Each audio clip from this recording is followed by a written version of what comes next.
Halo teman-teman, Alhamdulillah balik lagi dalam review buku kita untuk kalian yang rindu perubahan.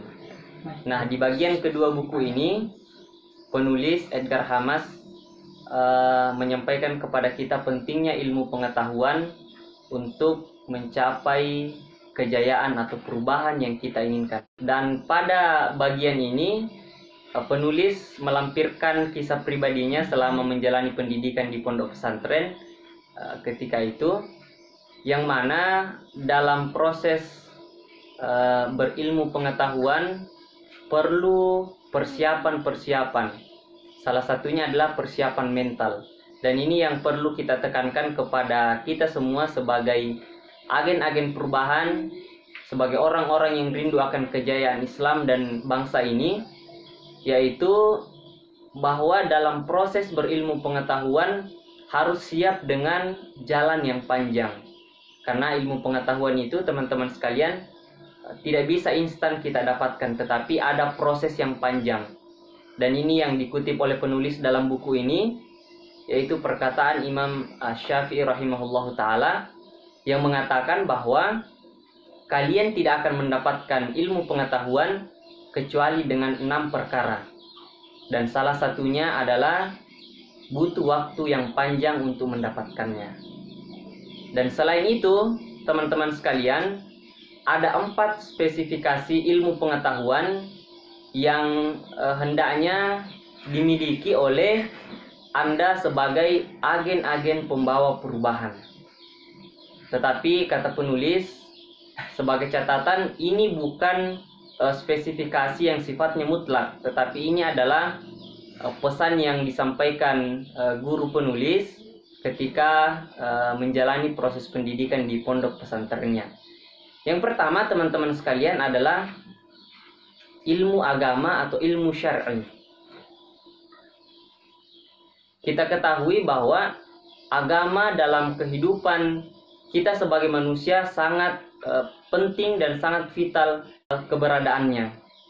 Dan inilah yang disampaikan Albert Einstein kepada kita, bahwa ilmu pengetahuan tanpa agama itu akan pincang.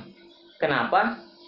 Karena agama tidak hadir sebagai cahaya dalam proses berintelektual. Begitupun sebaliknya, teman-teman. Agama tanpa ilmu pengetahuan buta. Karena agama atau proses ia menjalankan agamanya tidak dilandasi dengan nilai-nilai ilmu pengetahuan yang rasional. Oleh karena itu, teman-teman sekalian, saya berpesan kepada Anda yang menonton video ini, apapun background pendidikan kita, baik ekonomi, politik, kedokteran, teknik, dan sebagainya, ilmu agama atau ilmu syar'i sangat penting untuk kita pahami, karena agamalah yang akan membimbing kita dalam menapaki kehidupan ini, khususnya Anda yang menginginkan perubahan bagi umat dan bangsa ini.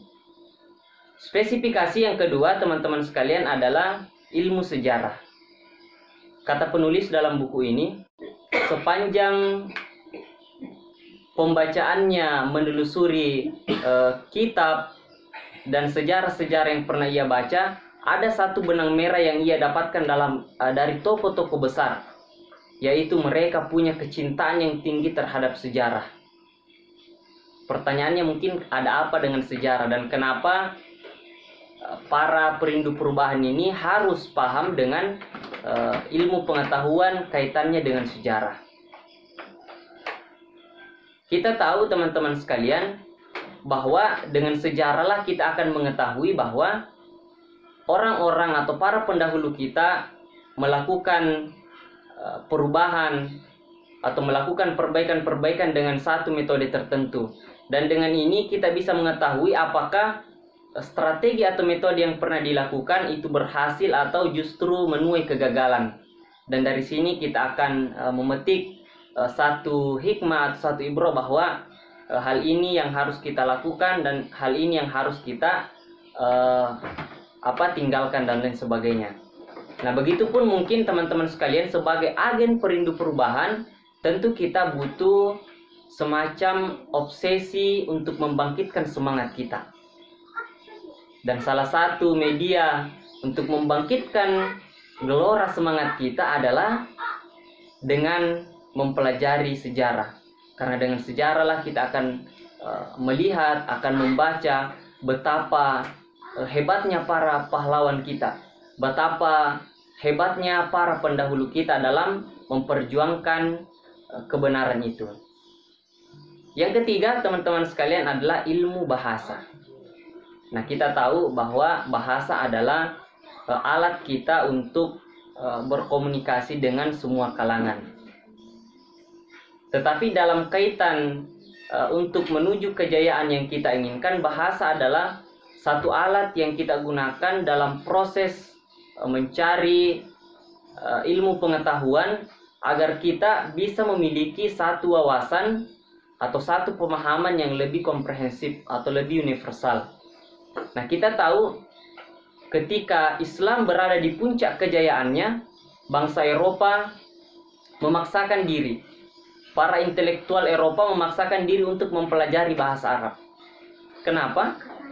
Karena bahasa Arab adalah satu-satunya kunci agar mereka bisa mengetahui apa kunci kejayaan umat Islam, atau bagaimana umat Islam menyiapkan generasi-generasinya untuk memainkan peran-peran peradaban itu.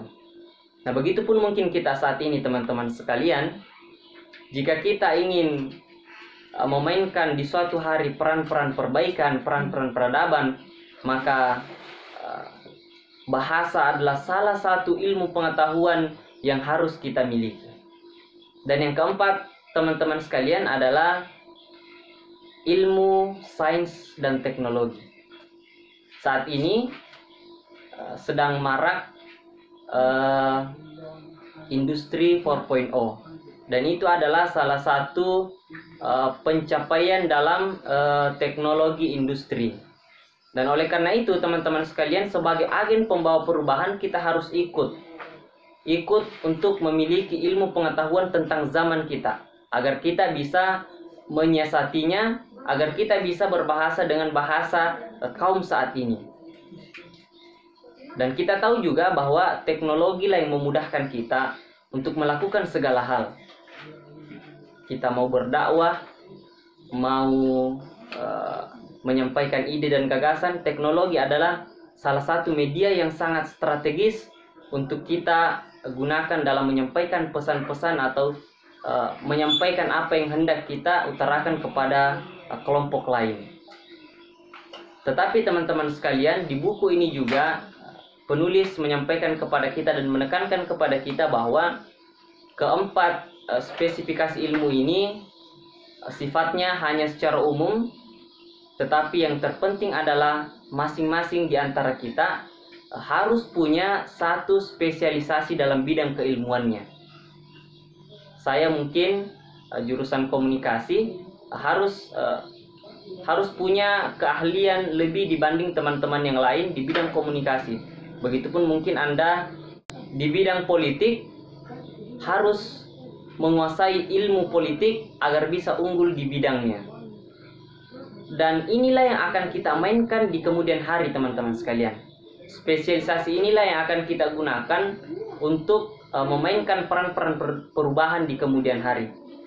Kita kenal sahabat Nabi Shallallahu Alaihi Wasallam itu dikenal dengan spesialisasinya masing-masing. Khalid bin Walid mungkin kita kenal dengan ketangkasannya dalam dunia militer. Maka ketika kita menyebut panglima pasukan, yang tergambar dalam pikiran kita adalah Khalid bin Walid.